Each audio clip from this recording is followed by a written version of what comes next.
sa isa na namang edisyon ng ating programa, and this is Solution with Laverne Ducot. Ito po ang programang naghahatid ng tugon sa ating bawat tanong. And of course, hindi po natatapos sa gabing ito ang ating programa dahil every Tuesday night at 7:30 tayo po ay sumasa inyo para pag-usapan natin ang mayaman at nananaga ng pagmamahal sa atin ng Diyos sa pamagitan po ng ating pag-aaral ng Biblia. And nagpapasalamat po kami for joining us tonight. Bagaman tayo po ay pinaghihiwalay ng ating mga time zone, ay talaga naman kahit po mga kaibigan natin, mga kababayan natin sa ibayong dagat, kahit madaling araw, sinasamahan po tayo. Kaya naman, once again, thank you so much po mula sa aming mga puso na talaga naman nag-uumapaw sa kagalakan.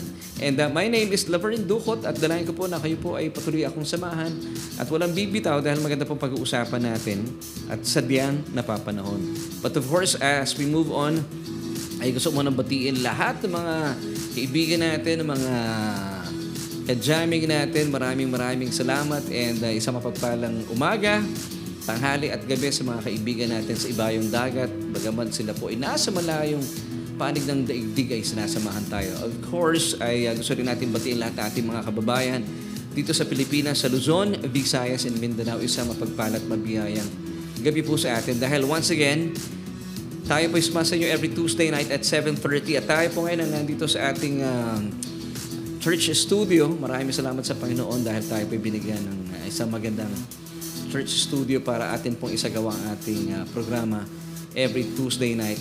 Dito yan sa Solution with Laverne Ducot. And of course, maraming salamat sa mga kaibigan nating narito na at gusto mo nang batiin po ng isang pagpalat magbiyayang wedding anniversary sila Sister Anna and Brother Ewat Manalastas. I'm hoping they are watching right now. Kung meron man po mga kababayan natin, mga kapatiran natin sa Taytay, please pakiabot na lamang po yung aming pagbati. Once again, blessed anniversary. Hindi ko alam kung ilang taon na ang kanilang matagal na pagsasama. Ilan?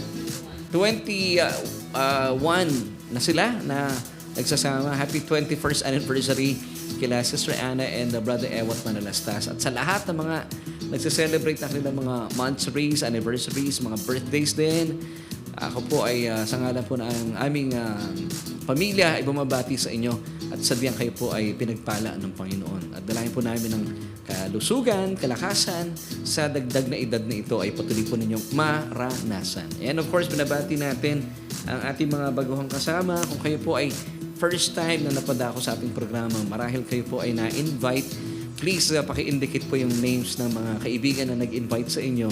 And sabihin nyo rin po sa amin kung taga saan po kayo nang sa gayon ay lubusan namin kayo makilala. And of course, maraming salamat sa mga patuloy na nag-i-invite po sa ating programa. At gusto ko rin pong pasalamatan ang Panginoon sa isang napakamatagumpay na gawain po ng aming mga kabataan last Sunday afternoon. Of course, tayo po sinamahan ng mga kabataan mula sa Taytay, Rizal, sa Gospel of Grace and Truth Christian Church. At maraming salamat. At tayo po ay pinangunahan ating mga youth current leaders dito sa church. So maraming salamat po. At sa mga kaibigan natin sa Taytay na dumako pa po dito, sinamahan na kanilang mga kabataan. Maraming salamat sila Brother Ruel, Sister Marisa, Sister Anding, si Brother Ricky, and of course si Ate Nika and Brother Jason Encarnacion. So sila po ay sumama. Of course, hindi pwedeng mawala ang aming bunso, si Nice. Talaga naman, sanggol pa. Talagang kasama po sa mga lakarin. So, purihin po ang Panginoon sa inyong mga buhay. And tonight, maraming salamat for a special thank you kay Kuya Jason. Dahil ang laking tulong na kanyang ginawa po sa amin. Kung ano man yun, alam mo na yan, Kuya Jason. Maraming salamat sa iyo. Nanonood siya ngayon. Of course, binabati rin natin sila Sister Gigi Cristobal Mendoza, si Brother Aaron John Nicomedes, Sister Crizel Ilustrisimo. Hello, I'm Crizel from Taytay po. Thank you, Sister Nika, sa pag-invite. Yun, ako salamat, Ate Nika, for the invitation kay Sister Crizel. Maraming salamat po, and I'm praying na makasama po namin kayo hanggang mamaya. Of course, binabati rin natin sila Sister Maria and James Kazui. Salamat po for joining us tonight. At kay Brother Alan, nakasama rin natin tonight. Si Nanay Remo Paganpan. I believe every Tuesday kasama po natin siya. Si Nanay Medi Remo. Nagalo na yung mga pangalan. Nanay, maraming salamat po for joining us tonight. Blessed evening, Pastor, sabi ni Sister Carmencita Paganpan. Yan, maraming salamat po for joining us tonight. Sister Lou Herrero, si Ate Lou, salamat po at kasama namin kayo ngayon. Sister Lori Amistad, nandito rin si Brother Edison Iguis, Sister Agnes Banican. Yan. Si Ate Sara Flores, maraming salamat. Ate Sara Flores, ang sarap ng pasalubong niya sa atin at talaga naman, ubus na. Mula Cebu, maraming salamat. And gusto rin natin pasalamatan, merong ibinigay si Ate Amel kay Kuya Aves na ang sarap ng tinapay. And she was expecting she is expecting na ito'y tatagal sa amin ng 3 months kasi maganda yung tinapay na yun. Pero wala pang 3 days, ubus na. Kasi masarap eh. So maraming salamat Ate Amel, kasama natin ngayon dito. Salamat din sa mga kapatid natin, si Pastor Willie, of course, kasama natin every Tuesday night. Si Ate Jackie at Kuya Makoy Alcantara kasama natin. Of course, Sister Rose Marie Casoko, maraming salamat po. At kayo po tuloy namin kasama every Tuesday night. Narito rin sila Brother Ruel Paganpan, of course. Si Ate Edna Magalong. Yan, Ate Edna, thank you so much ha. Sila po nagregalo nito sa akin at saka si Kuya Andy Magalong. Suot ko na. Maraming salamat po for blessing us kami ni Mrs. Sino? Happy birthday, Sister Gina Hungriano. Hindi ka nagpaparamdam ha, Sister Gina. Happy birthday. Akala mo hindi namin malalaman ha. And of course, good evening din po kila Pastor Chan. Kumusta po? Na sila po ay dinalaw tayo last kailan ba yun? Last Wednesday man, no? And of course, maraming salamat din kay Sister bagaman na-miss natin sila Sister Sally at Brother Joel Rayo. Muntik pala silang pumunta dito at Emel nung Sunday. Inulan lang. Sayang, ano? Pero alam natin, makakapiling natin sila this coming Sunday. Of course, salamat din kay Sister Rosal Camara. Hello po, good PM, Pastor Laverne Dupot. Si Sister Lillen Makaraig ng Batangas. Magandang gabi rin po sa inyo. Yan. At maganda pa pag-uusapan natin tonight at hindi ko na matiis. Simulan na po natin habang dumarating pa yung mga kaibigan natin. So, imbitahan na po ang inyong mga mahal sa buhay, kapamilya, mga kaibigan at kakilala at mag-Bible study na tayo. Dito yan sa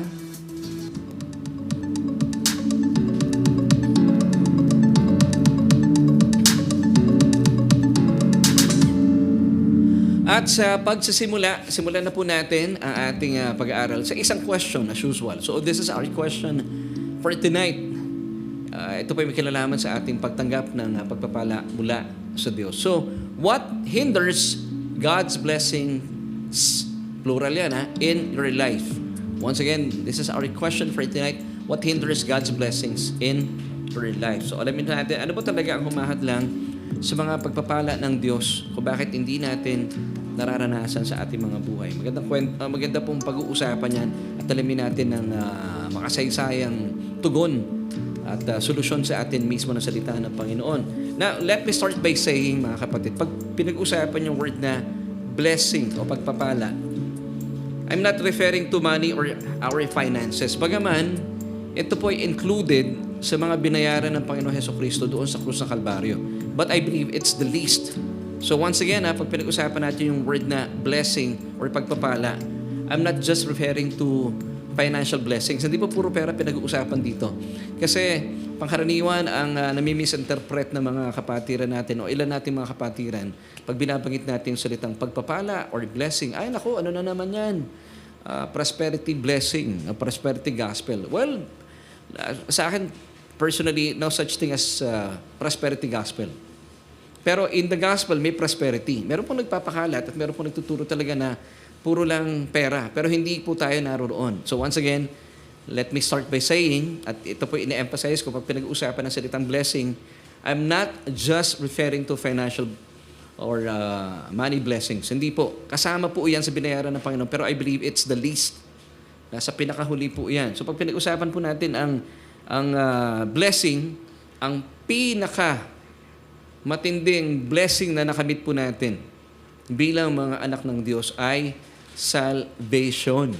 Yun ang number 1 talaga. Kasi masasabi mo ikaw ay blessed blessed person if you are saved. So ang number one blessing po natin ay salvation. Let me give you ito mga talata, Romans 6:23. For the wages of sin is death. So dapat talaga papunta tayo sa kamatayan. But, hindi po natapos yung verse doon, but the gift of God is eternal life in Christ Jesus our Lord. Now, bakit po greatest blessing ang salvation? Because it's a gift. All you have to do pag gift, hindi po binibili yan at wala naman tayong binili talaga mula sa Diyos. So, anong ginagawa natin sa gift? All you have to do, at lagi ko pong sinasabi ito sa ating programa, first and foremost, we have to believe it and then receive it by faith. So, yun ang greatest blessing natin, salvation. Let me give you ito mga verses.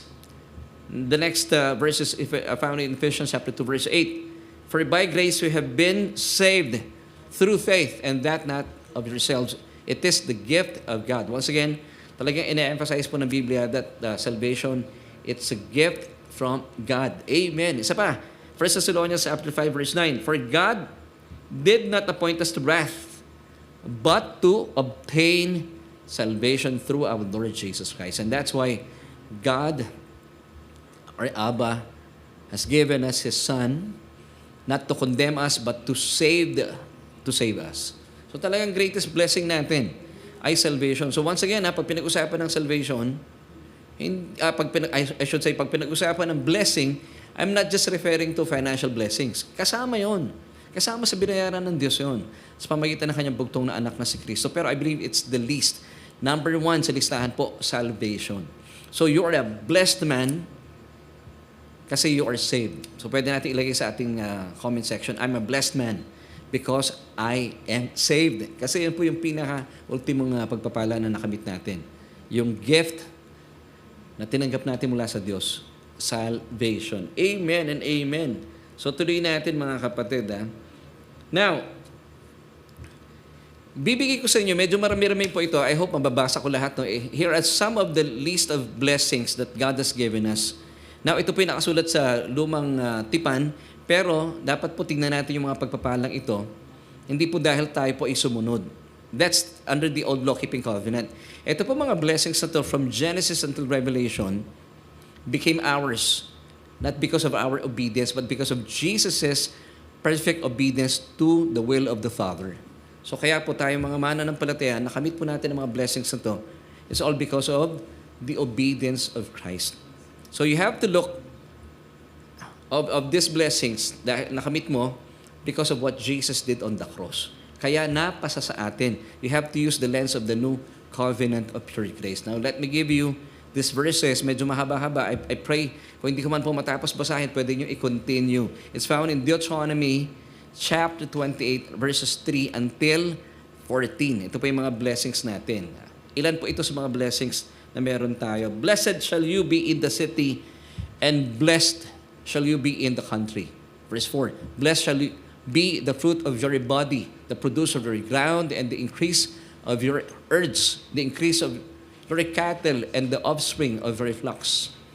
Blessed shall be your basket and your kneading bowl. Verse 6, blessed shall be when you come in, and blessed shall be you be when you go out. So ano man pong gawin ninyo, blessed talaga kayo. Verse 7, the Lord will cause your enemies who rise against you to be defeated before your face. They shall come out against you one way and flee before you 7 ways. Verse 8, the Lord will command the blessing on you. Take note yung mga blessings ng Diyos, He will command para sa atin. In your storehouses and in all to which you set your hand. And He will bless you in the land which the Lord your God is giving you. Verse 9, the Lord will establish you as a holy people to Himself, just as He has sworn to you, if you keep the commandments of the Lord your God and walk in His ways. Now, itong condition na ito ay hindi na po para sa atin. Now, once again, I'm telling you, kagaya ng sinabi ko kanina, tayo po, we are blessed not because of what we have done or because of what we obeyed, but because of Jesus' obedience to the will of the Father. So dapat po yun ang lente natin. Let's continue. This time, verse 10. Verse 10 po tayo. Still with Deuteronomy chapter 28. Then all peoples of the earth shall see that you are called by the name of the Lord, and they shall be afraid of you.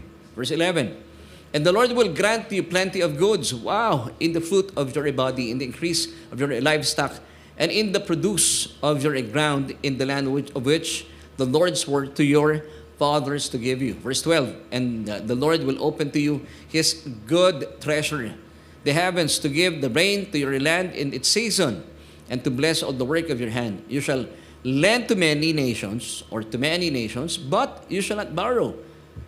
Verse 13, and the Lord will make you the head and not the tail. Take note, church, bilang mga mananampalataya, hindi tayo sunod-sunuran, hindi tayo namamanipulate ng kalaban.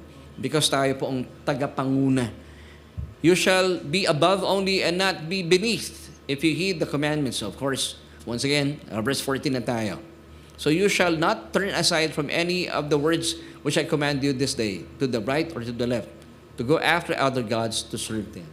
Amen. So tayo po bilang mga mananampalataya, nakatingin tayo at kinikilala natin that all these blessings comes to us or nasa sa atin na, it's all because of the obedience of Christ to the will of His Father. Amen. Now, this were made possible. Isa pang bagay para masustain natin at talagang matuntungan natin ang mga katotohanan ito. That all the blessings of God became ours from Genesis till Revelation is all because of what Jesus did on the cross. Kaya nga po pinahawakan natin yung mayamang talatang sinasabi ng 2 Corinthians chapter 1, verse 20. Ano yung sinasabing talatang ito? For all the promises, kuya pakilagin natin doon, for all the promises of God in Christ, yung him dito, in Christ, are yes, and in Him, amen, to the glory of God through us. So kapag tayo po nakikita blessed ng mga tao, amen. Pag nakikita nila tayo, at nakikita nila yung pagpapala sa atin, of course, binabalik natin pag tinatanong tayo, oy, bakit ka blessed? Biyaya Sa Diyos ang papuri. So for all the blessings of God in Christ are yes, and in Him, amen, to the glory of God through us. So pag nakikita yung blessings ng Diyos through us, ibinabalik natin ang lahat ng papuri sa Diyos. Amen and amen. Samantala, sa mga pangkaraniwan pong pag-aaral, pag sinasabing, what hinders God's blessings in your life? Sasabihin ng iba, kasalanan. Well, I believe so. Talaga naman pong kasalanan na pumipigil sa mga tao. Kasi kapag kayo po gumagawa ng kasalanan, nakikita ng ibang tao na may nagtanong sa akin one time, bakit ito, pastor, gumagawa ng kasalanan, gumagawa ng kabuktutan, ang daming properties, ang daming sasakyan. Talagang umaapaw. Well, pwede naman. Pero hindi po lahat ng pagpapala ay galing sa Diyos. Yun ang nakakatakot doon. Na kung kayo po hindi pagpapala, kung sa tingin nyo ikaw ay nagkakamal ng maraming mga sasakyan, bahay, pero ito po ay ginawa ninyo sa masamang pamamaraan, sa simula, may enjoy mo yan. Pero talagang ito po ay derechahan.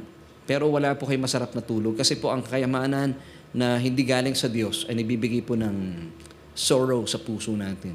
Now, sa mga taong gumagawa ng kabuktutan, marahil, nag-i-enjoy kayo ngayon, pero eventually, may mga repercussions po yan. Yung mga consequences ng kasalanan ay mararamdaman. Let me give you Proverbs chapter 28, verse 25. A greedy man stirs up strife, but the one who trusts in the Lord will be enriched. Now, sa mga Kristiyano naman, ito pag-usapan natin.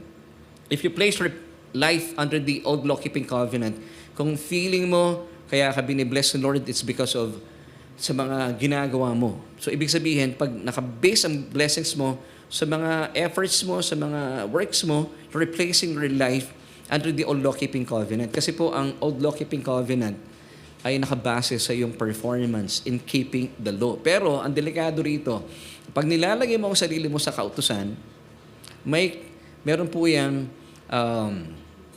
kaakibat na sumpa. Kasi ang sinasabi ng kautusan, kapag kayo po ay nakasunod sa kautusan 100%, you will be blessed. That's for sure.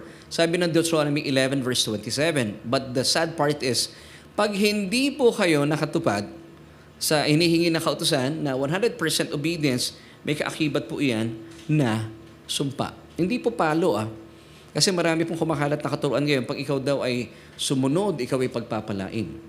Totoo naman yun. Under the old law-keeping covenant. Pero, ang hindi totoo, kapag ikaw ay hindi nakasunod sa Panginoon, ikaw ay pagpapaluin. Hindi po totoo yan. Ang katotohanan, ikaw ay susumpain according to Deuteronomy, ulitin ko Deuteronomy 11 verse 28. Now, let me give you this verse. Basahin po natin bilang patunay. And the curse, if you do not obey the commandments of the Lord your God.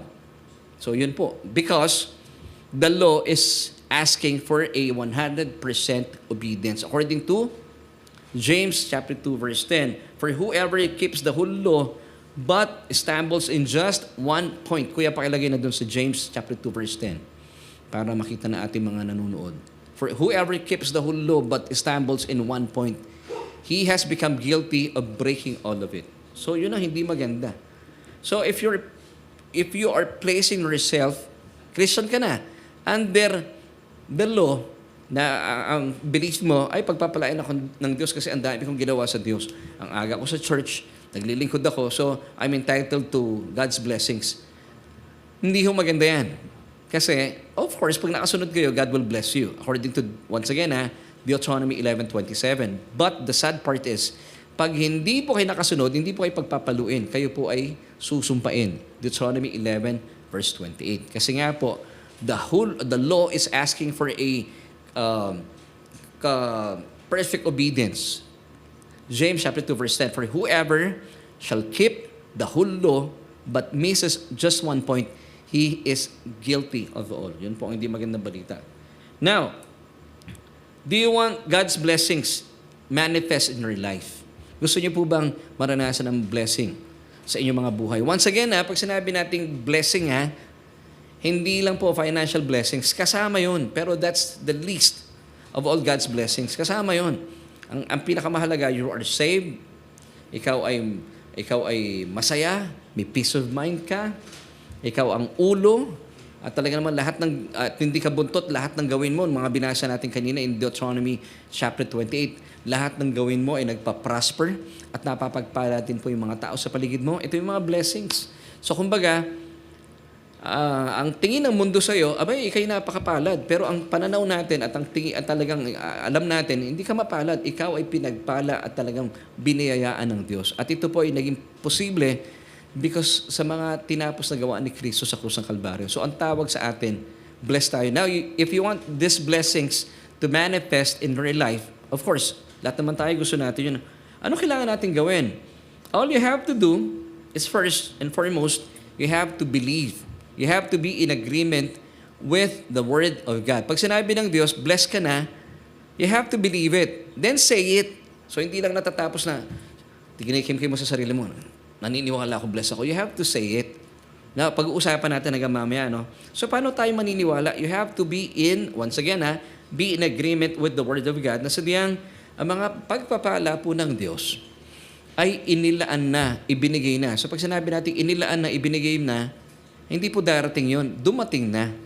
Paniwalaan po natin at tanggapin natin. So ito po ay inilaan at ibinigay na sa atin sa pamamagitan ng ating Panginoon Hesukristo na may kinalaman po sa ating pamumuhay at sa ating pagiging makadiyos. Now let me give you itong mga verses na to. It's found in 2 Peter chapter 1 verses 3 until 4. As His, o yung His dito, God's divine power has given to us all things. Take note, has given to us all things. Yung word na given, it's in past tense. And then, all things, lahat ng bagay that pertain to life and godliness. How? Through the knowledge of Him who called us by glory and virtue. So, it's important for us talaga to have a regular Bible study para maintindihan natin that God has given us all things. Pero pag hindi po kayo nagba-Bible study, nakaabang ka pa rin. Ba't kaya hindi binibigay ng Diyos? Kapag nagba-Bible study po tayo, tama yung ating pinapakinggan na Bible study, at ang lente na ginagamit natin ay yung lente ng pure grace at hindi yung old law-keeping covenant, naintindihan natin, inilaan na pala ng Diyos sa akin ang lahat ng mga bagay. He has given us all things. Now, tuloy natin, this time in verse 4, still with 2 Peter chapter 1, by which have given to us, ito maganda, exceedingly great and precious promises. Wow! That through these, ano yung these? Plural. Yung binigay sa atin, exceedingly great and precious promises, you may be partakers of God's divine nature, having escaped the corruption that is in the world through lust. Wow. So, the next question would be, Pastor, naniniwala naman po ako, anong dapat kong gawin para ang ng mga pagpapalang inilaan na sa akin ng Diyos? So, maganda yun na-realize na natin, lahat ng ating kailangan, God has given to us all things that pertain to life and godliness. So lahat binigay na eh. So paano natin tatanggapin ang mga bagay na ito? Ito maganda. At dito po, pumapasok yung title ng ating mensahe. I am blessed, say it. Now, ano pong point ko dito? O di, pinaniwalaan mo na. Tinanggap mo sa iyong isipan, tinanggap mo sa iyong kaluluwa. The next thing that you have to do is to speak it out. Declare that you are blessed. Sabihin mo, I am blessed. Then you have to say it because this is how the spirit of faith operates. So, ulitin ko po pag sinasabi niyo po yung inyong pinapaniwalaan, this is how the spirit of faith operates. Hindi po pwedeng nakatikom ang bibig po ninyo. Kaya nga po, pag meron pong nagbibigay na mensahe si pastor, pag Sunday, kapag naniniwala kayo at sinabi niya, Amen, you say Amen. Ibig sabihin po ng Amen, pinag-usapan na natin sa mga previous Bible studies natin. Ano ibig sabihin ng Amen? You are in agreement with the Word of God. Sinasabi mo, pag sinabi ng Diyos, you are blessed. Ikaw ay pinagpala na, Amen. So be it unto me, O Lord, according to your word. That's Amen. So, naniwala ka na. Balikan natin pinag-usapan natin, naniwala ka na. The next thing you have to do is say it. Why? Because this is how the spirit of faith operates in the New Covenant. 2 Corinthians 4:13. Actually, hindi lang in the New Covenant eh. Kasi even yung mga Old Testament believers, ito rin po ang ginagawa nila. Let me give you this verse. 2 Corinthians 4:13. And since we have the same spirit of faith, according to what is written, I believed, and therefore I spoke. We also believe, and therefore speak. Ganon din po ginagawa ng mga kapatiran natin in the Old Testament. They believed, and they spoke. So tayo po, we believe, so therefore, you have to speak. Kung naniniwala kang blessed ka, say it. Now, kung wala rin po kayong magandang bagay na naiisip, puro negative thoughts ang pumapasok sa inyo para hindi po mangyari at maisilang yung mga masasamang bagay na yan, bite your tongue. Huwag na lang po ninyong sabihin. Kasi sabi po na Matthew 6:31, therefore, take no thought saying. So, paano po nagkakaroon ng buhay ang inyong thought? By saying. So, kung gusto niyo, pag meron naman po kayong good thought, di sabihin nyo, di po ba? Kung gusto yung bagay na yan comes to life, then say it. Pero kung kayo po may mga bad thoughts, huwag nyo nang sabihin. Better to bite your tongue para hindi na po mangyari po yung mga bagay na yan. So definitely, ako personally, I believe this because meron tayong verse, sabi nga po ng Proverbs 18:21, death and life, take note, church anak pakilagay sa Proverbs 18:21. Death and life are in the power of the tongue, and those who love it will eat its fruit. So sinasabi ng ibang mga tao, ibang mga Christian, wala namang kapangyarihan yan eh. Salita lang yan eh. Hindi po sabi ng Bible eh. Balikan natin Matthew 6:31, therefore take no thought, saying. So paano po nangyayari yung thought ninyo? By saying. Why? Because Proverbs 18:21 tells us, death and life are in the power of the tongue. And those who love it will eat its fruit. Di ba? Now, kung gusto mo yung mga death words, talagang kakainin mo yung mga bagay na yan. Kung gusto mo naman life words, mararanasan mo yan. Mapapagyaman ka dyan. Amen. And then, mga kapatid, so pinaniwalaan na natin, di ba? You are in agreement with God, so bibigyan natin ng tuon ito. Hindi po natatapos lang sa pinaniwalaan mo. You have to speak it out. Say it. Say it. Kasi ito po yung pananampalataya natin. Ang sarap kasi nun eh. Di ba, sa Diyos, kapag narinig niya, sinasabi na yung mga labi. Hindi ka lang in agreement yung isip mo. Now, yung isip mo, tumutugma sa sinasabi mo. Then say it. So, ito po ang mahalaga. At sabihin mo, pinagpala na ako. Sabihin mo, ipakilagay po sa ating comment section, I am blessed. Amen and amen. Now, Ephesians chapter 1 verse 3, bilang patotoo, that you are already blessed. Let me give you this verse. And blessed be the God and Father of our Lord Jesus Christ who has blessed us. Now, let me ask you, ito po bang word na blessed ay in present tense or past tense? Pakilagay nga po sa ating comment section. Yung po bang blessed in this passage ay present tense or past tense na? Yes, it's in past tense. Pakilagay uli anak. And blessed be the God and Father of our Lord Jesus Christ, who has blessed us with what? Every spiritual blessings in the heavenly places in Christ. Amen. So itong blessings na to, binigay na pala sa atin ng Panginoon. So how will these blessings manifest in our lives? By speaking. Release it by speaking. Amen. Because as I've said kanina, this is how the spirit of faith operates. Let me give you once again 2 Corinthians chapter 4, verse 13. And since we have the same spirit of faith, according to what is written, I believed and therefore I spoke. We also believe and therefore speak. So, importante po talaga na nagsasalita tayo ng mga blessings, mga life words. And take note, sinabi po sa atin na pinaniwalaan na po natin ang mga bagay na ito. Hindi po natin ginagawa ito para mangyari. Hindi po. Ginagawa po natin ito because we are in agreement with the Word of God. Kasi sabi ng Diyos, He has given to us all things that pertain to life and godliness. Hindi po ito magic, hindi po ito kagaya ng ginagawa ng ibang tao. Sinasabi nila para mangyari, hindi ganon. Sinasabi po natin ito kasi nag-agree tayo with the Word of God. For example, pag umaaraw, hindi natin sinasabi, uy, maaraw sa labas para umaraw. Hindi po. Sinasabi natin maaraw sa labas kasi nakikita natin may araw talaga. Amen. So, ibig sabihin, nauna nang ginawa ng Diyos para sa atin. Ang trabaho na lang natin, nag-agree tayo, sumasang-ayon tayo. And in this case, sa context na ating pinag-uusapan, yung pagpapala, sinasabi natin, we are blessed because we are in agreement with the Word of God. Ang sabi ng Diyos, pinagpala ka na eh. God has given us all things that pertain to life and godliness. So, yun po ibig sabihin. That's why we release the blessings by saying it. By agreeing with the word of Christ. Amen. May mga pagbabago pong nangyari kay Abraham. Alam niyo po, gusto kong pag-usapan natin ito. At napaka-importante po ng prinsipyo na kung bakit po natin kailangan talaga angkinin ang mga pagpapalang ito and then release it by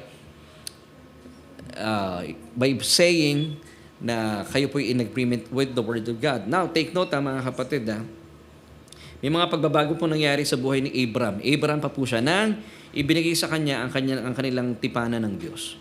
Dahil siya ay magiging ama ng maraming bansa. Father of many nations. Now, ito po ay according to Genesis chapter 17, verse 4. Nabasahin po natin yung mga susunod na talata. So, ano yung susunod sa verse 4 ng Genesis 17, verses 5 till 6? So, dito tayo kuya. Genesis 17, verses 5 to 6. No longer shall your name be called Abram, but your name shall be Abraham.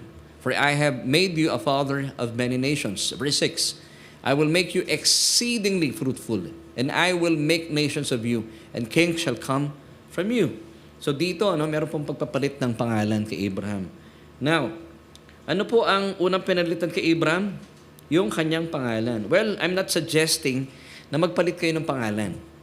Ang konteksto po pinag-uusapan natin ay ang kapahayagan po binibigay sa atin ng Diyos at ng mga talatang ating binasa ay kung magkakaroon po kayo ng pagpapalit, tanggalin nyo na po sa inyong mga pangalan at sa inyong isipan kasi pangkaraniwan ng mga tao ganito Yung pangalan nila, sinusuglungan nila ng mga negatibong alias, mga nickname o kaya mga pagkakilala. Di ba? Minsan may binibigay tayong pangalan na si ganyan, na malas, tanggalin nyo na po yun. Yung mga tawag sa inyo, for example, ang pangalan mo itong si Kamote, huwag nyo na tatanggapin yun. Hindi ka na kamote. Ikaw ay pinagpala na ng Diyos, di ba? Kapag kayo nakipag-isa na kay Kristo, huwag mo na dinidikit sa iyo yung mga salitang yung mga negative na yung kamote. For example lang po ito, si Laverne Kamote, ano pa ba yung mga pangalang malas? Yung mga ganun, tanggalin nyo na yon. Bilang mga nakipag-isa na kay Kristo, hindi ka taong malas. Hindi ka rin swerte. Huwag po kayo naniniwala sa swerte. Ikaw ay isang taong pinagpala na ng Diyos. Bakit? Ikaw ay nakipag-isa na kay Kristo. So, hindi ka na salot. Tatanggalin mo na yung mga salitang salot. Ito si Elizabeth Salot. Ito ay ano pa ba mga names? Si Ruth Salot. Tanggalin niyo yun. Si Ruth Kulot na Salot. Tanggalin niyo yun. Pinagpala ka na. Amen. Ephesians chapter 1, verse 6. Let me give you this powerful verse. To the praise of the glory of His grace by which God has made us accepted in the Beloved. Wow! Alam niyo po yung word dito na accepted? Very weak po ito sa English, but in the Greek Kasi yung original na pagkakasulat po ng New Testament. Alam niyo po ba ibig sabihin accepted dito? In Greek, it's karito. Come on, say this with me. Karito. Ano ibig sabihin ng karito? Highly favored. Dalawang tao lamang po ang tinawag na karito sa New Testament. The first one is si Mary. Siya ay tinatawag na bukod tanging pinagpala sa babaeng lahat, karito. Highly favored. Ikalawa, tayo mga mananampalataya. So tatanggalin mo na yung mga palayaw na negatibo. Hindi na ikaw si Ruth na kulot na salot. Hindi, tanggalin mo na yung mga palayaw na ganun. Kung binibigay ng mundo ito sa'yo, huwag mong tatanggapin. Ikaw ngayon ay katanggap-tanggap sa harapan ng Diyos. Actually, ang Diyos, pag nakikita ka, being in Christ, nakasmile ang Diyos sa'yo. At talaga namang lugod na lugod sa'yo ang Diyos. Dahil kay Kristo Jesus. Di ba? Tayo po, ang tawag sa atin in the New Testament, we are now in Christ Jesus. Ito na yung ating kinalalagyan. And the word in, I-N, it's a preposition of location. It tells you where you are and what you are. You are now the righteousness of God in Christ Jesus. Amen and amen. So balikan natin sa Abraham. So dito po, in Genesis 17 verse 5, pinalitan na po yung pangalan niya. From Abram to Abraham. Ano ibig sabihin ng Abraham? Father of many nations. So imagine this mga kaibigan ha. Alam ko weirdo ito eh. Sa panahon noon, ang tawag ni Sarah, si Sarai naman, from Sarai, pinalitan ng Diyos na Sarah. Napansin nyo, nilagyan po sila ng letter H sa atin, ano? But in the Hebrew alphabet, yan po yung ikalimang alphabet nila, Hesed, which means grace. So from Sarai, naging Sarah. Mula sa Sarai, diyan po nakuha yung word na, yung English word na sire. Mula sa pagiging mataray, pagiging, ano pa ba yung word na yung Sarai? Pagiging chief. Yun ang ibig sabihin ng Sarai. Ginawa siya ni Lord na Sarah. Ibig sabihin, princess. So nagpasakop siya sa asawa niya. Mula sa Abram, naging Abraham. Nilagay po siya ng Hesed, grace. And then, ang tawag na sa kanya ni Sarah ay Father of many nations. Isipin niyo po ito, noong panahong yon, weird. Kasi, sabi ng Diyos, from now on, tatawagin mo na ang asawa mo, hindi na Abram, but Abraham. Tinatawag niya sa Abraham, kunwari, naghanda na si Sarah ng pagkain. Abraham, Abraham, kakain na tayo. Isipin mo sa mga kapitbahay nila noong panahong yon, tinatawag niya Abraham, itong si Abram, Father of many nations. Wala pa nga sila ni isang anak. Isipin niyo po yun, weird, no? So tayo, tawagin mo yung sarili mo kung paano kung tinatawag ng Diyos. Ganun po ang ginawa ni Sarah kay Abraham. Abraham, as if sinatawag niya yung kanyang asawa, Father of many nations, kakain na tayo. Di ba? Pag napapakinggan sila ng mga kapitbahay nila, ano yan? Weird, wala nga ni isang anak, tatawagin mong Father of many nations, Abraham. Now, ganun po. That is how the spirit of faith operates. You have to speak it out. Sabihin natin. Because pag sinasabi natin ang katotohanan ito, hindi mo binubola sa sarili mo, you are in agreement with the Word of God. Ang sabi ng Diyos sa kanila From Abraham, palitan mo na yung pangalan. Abraham, Father of many nations. So from now on, sabi ng Diyos kay Sarah, huwag mo na tatawagin Abraham ang asawa mo. Abraham, Father of many nations. And of course, gaya na sinabi ko kanina, this is how faith operates. 2 Corinthians 4:13. And since we have, sabi ng talata, the same spirit of faith, according to what is written, I believed, and therefore I spoke. Ito yung ginawa nila Sarah at Abraham noon. We also believe, and therefore speak. So kung bubuksan nyo yung mga bibig, speak life sa inyong mga situation. Amen and amen. So ginawa po ito ni Sarah at Abraham noon bilang mga nasa ilalim pa ng Abrahamic Covenant. Ano ba yung Abrahamic Covenant? It's just a foretaste of grace. Hindi pa po ito full grace, hindi pa ito pure grace. Di lalo tigit sa panahon natin ngayon. Anong difference natin sa Abrahamic Covenant? Foretaste lang po ng grace yun. Pero tayo today, because of what Jesus did on the cross, we are now under the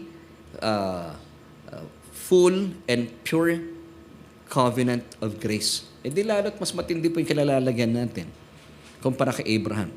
Amen. And then, anong nangyari po doon? Dumating na po yung kanilang inaasahang anak. Amen? Now, balikan natin yung Genesis 17, chapter 17, verses 5 to 6. Meron pong mga binigay na mga pagsasalarawan dito ang Diyos kay Abraham bilang father of many nations. Now, then, He brought him outside. Kuya, doon tayo sa verse 5. and said, "Look now toward heaven." So sabi ni God kay Abraham, para makita mo kung gaano ka magiging father of many nations, and count the stars. Kaya yung ginawa kong song doon sa krus, kung ating bibilangin, mga pagpapalang, iisa-isahin, kukulangin ang dami ng bituin at buhangin. So paggabi, sabi ng Diyos kay Abraham, tignan mo yung mga bituin sa kalangitan, ganyan karami magiging anak mo. Pag umaga naman, tignan mo yung dami ng buhangin, ganyan na magiging anak mo. Now, bakit pa binibigay ito sa kanya ng Diyos? Para makita niya kung gaano karami ang magiging anak niya bilang father of many nations. Now, let's go back to verse 5, kuya. Basahin natin. Genesis chapter 17. "Look now toward heaven and count the stars if you are able to number them. And he said to him, so shall your descendants be." Kakayanin mo bilangin ang mga bituin sa langit? Ganyan karami ang mga descendants mo. Verse 6. "And he believed in the Lord and he accounted to him for righteousness." Amen.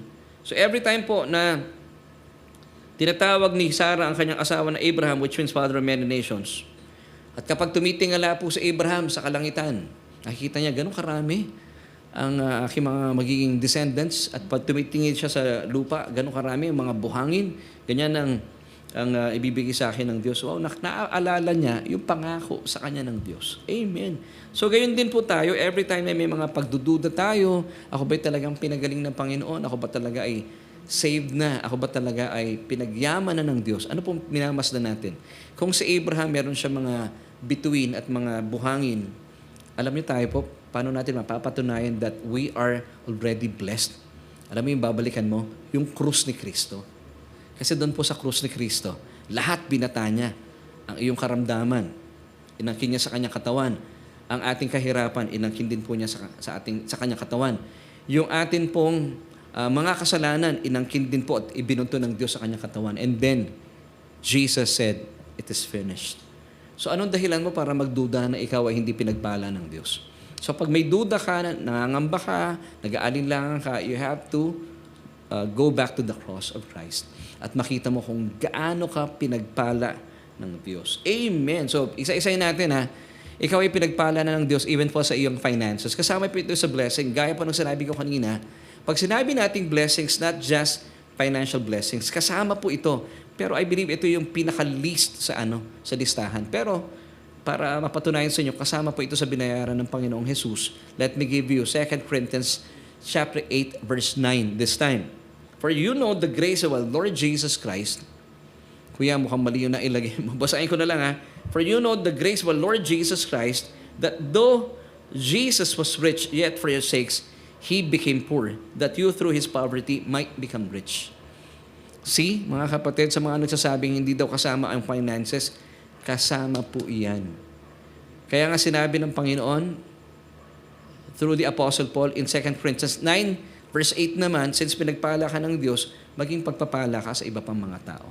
Ikalawa, pag-usapan natin, inanggin din po ng Panginoong Hesukristo yung mga physical na sugat.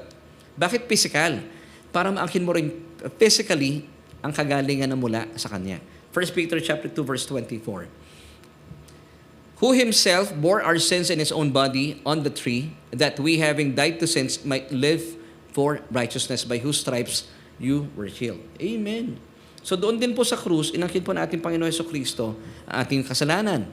Kung kaya tayo po itinuturing ng Diyos na matuwid ang kanyang katwiran kay Kristo Jesus. 2 Corinthians 5 verse 21. Na kuya pakilagay doon.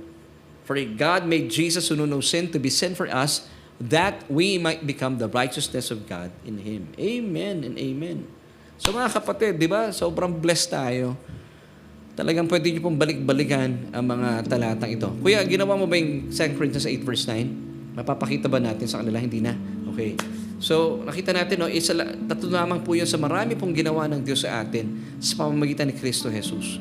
At alam mo po, isa pang bagay, hindi ko na ilagay yung verse. Even po yung sumpa ng kautusan. Kasi kapag kayo po nagpapasailalim sa kautusan, kapag hindi mo natupad ang kautusan perfectly, may kaakibat po na sumpa ayon.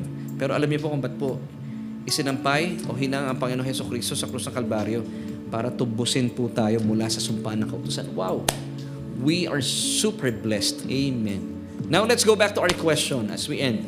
Balikan natin yung question natin. What hinders God's blessings in real life? What hinders? Ano ba talaga ang humahadlang o bumabalakid sa mga pagpapala ng Diyos sa inyong mga buhay? The answer is simply unbelief. Unbelief. Now, what is our solution? Ano bang dapat gawin para mawala yung unbelief? Keep on hearing the unfiltered gospel of the Lord Jesus Christ and unbelief will disappear. So patuloy po nating alamin, ano ba yung gospel talaga? Pag sinabing gospel, it's all about Jesus and Him crucified. Ang gospel po, hindi po siya motivational talk. Ang motivational talk kasi, mamamotivate ka lang doon sa nagsasalita. Hindi po. Hindi rin po siya basta inspirational talk lang na magsasite na experiences yung tagapagsalita, tas mai-inspire ka lang. Hindi po ganon. Kagaya pa ng mga lumalabas ngayon ng mga interviews from rags to riches, na-inspire ka lang. Pero totoo lang, hindi naman tayo na-inspire kasi hindi naman talaga tama yung ating mga napanood ng yung ibang mga inspirational interviews. Pag sinabing gospel, nakasentro hindi sa sarili natin. Hindi rin nakasentro sa tagapagsalita. Nakasentro kay Kristo. Sabi ni Apostol Pablo, "For I decided to know nothing among you except Jesus Christ and Him crucified." That's 1 Corinthians chapter 2 verse 2. So pag sinabing gospel, pinag-uusapan lang natin si Kristo. At yung kanyang mga tinapos na gawa sa krus ng Kalbaryo. At dahil tinapos niya na po ito, meron tayong matibay na tuntungan na sadyang tayo po pinagpala na. Kaya po, malaya natin pwedeng sabihin, I am blessed. Say it. Yun po yung ating message title for tonight. Now, paano po natin papakinggan at malalaman ang mensahe ng Ebanghelyo? Uulitin ko po it should be focused on Christ and His finished work on the cross. At kapag ito po ang inyong laging pinapakinggan, wala po kayong magagawa. Kusa pong darating ang pananampalataya. According to Romans chapter 10 verse 17. So faith comes from hearing, not just one time, and hearing through the word of Christ. So tuloy-tuloy. Kaya po meron tayong Bible study, meron tayong Sunday service, at importante po na lagi mong pinapakinggan para mawala po yung unbelief. Amen. Kung bakit po may unbelief ay dahil hindi nga po natin napapakinggan yung mensahe na Ebanghelyo. So, natin.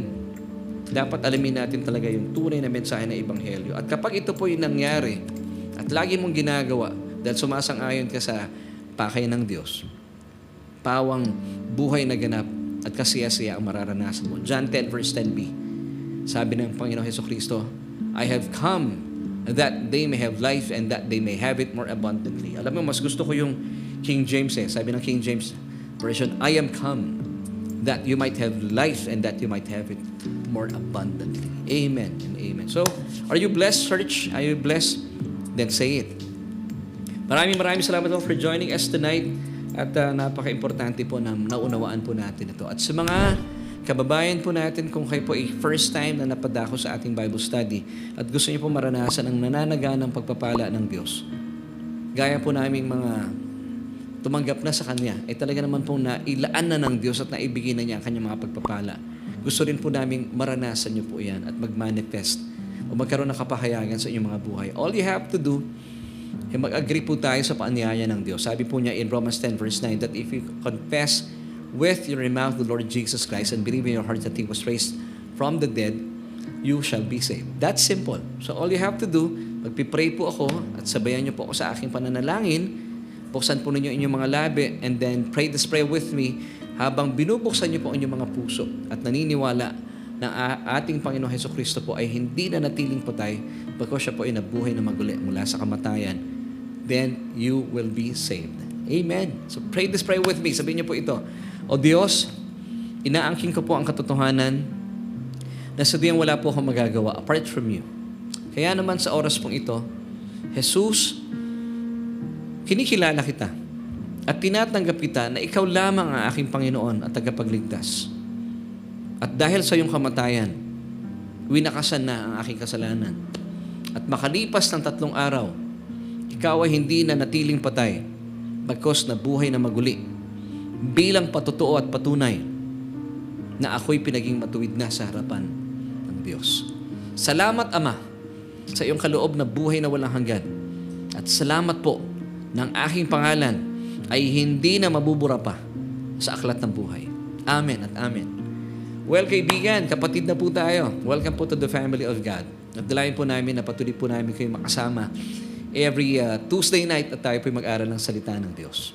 And this time, I would like to pray for these people na talaga namang nag-uumapaw ang pagmamahal nila sa Panginoon dahil alam nilang mahal na mahal sila ng Diyos. So kaibigan, burahin mo na yung maling kaisipan natin. Akala natin pagpapalain pa lang tayo ng Diyos. Hindi po. You are already blessed because of what Christ has done on the cross. So paniwalaan po natin ito.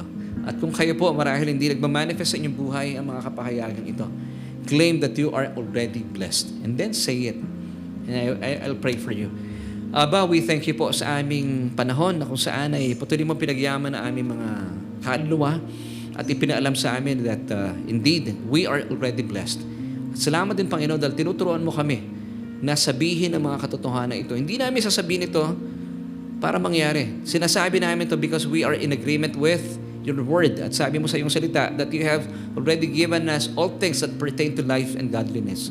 So Lord, today, pinagpipray ko pong kapatid na ito at tumimo po ang katotohanan ito magrema sa kanyang kaluluwa that he is already blessed, that this person is already blessed. Itong kapatid namin ito ay talaga namang angkinin niya na siya ipinagpala na.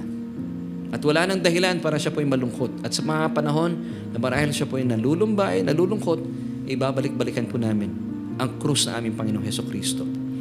At ito po ang dahilan kung bakit kami nga po ay hindi lang basta pinagpala.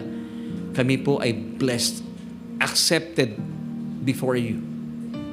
Because we are in the beloved. We are highly favored, greatly blessed, and we are deeply loved by you, Father. We thank you, Lord. This we pray in Jesus' name. Amen and amen.